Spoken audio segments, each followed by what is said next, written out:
ഈ ഹെയർ എങ്ങനെ കേളിയായി സെറ്റ് ചെയ്യണമെന്ന് എന്നോട് ചോദിച്ച ഒത്തിരി പേർക്കുള്ളൊരു വീഡിയോ ആണ് കേട്ടത്.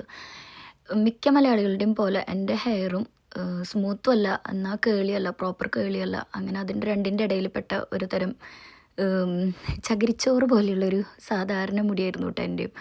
പക്ഷേ ഒരു 2 വർഷം മുമ്പാണ് ദൈവം നമുക്ക് തന്നിട്ടുള്ള നല്ല നാച്ചുറലായിട്ടുള്ള ഹെയറിൻ്റെ ബ്യൂട്ടി എനിക്ക് മനസ്സിലായത്. കാരണം എൻ്റെ മക്കളുടെ നല്ല പ്രോപ്പർ കേളി ഹെയറാണ്.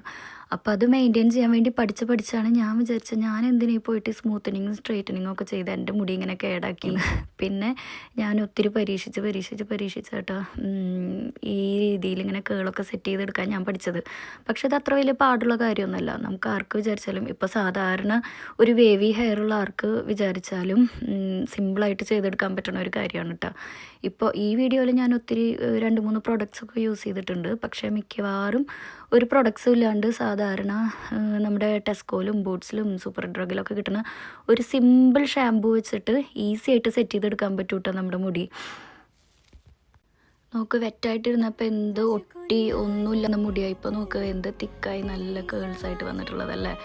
ആ ഷാമ്പു ഇട്ട് കുളിക്കുമ്പോൾ ഇതിലും ഡിഫൈൻഡ് ആയിട്ടുള്ള കേൾസ് കിട്ടുന്ന പോലെ എനിക്ക് തോന്നാറുണ്ട് കേട്ടോ. ആ ഷാമ്പു ഏതാണെന്ന് അറിയണമെന്നുള്ളൊരു കമൻറ്റ് ഇടണേ.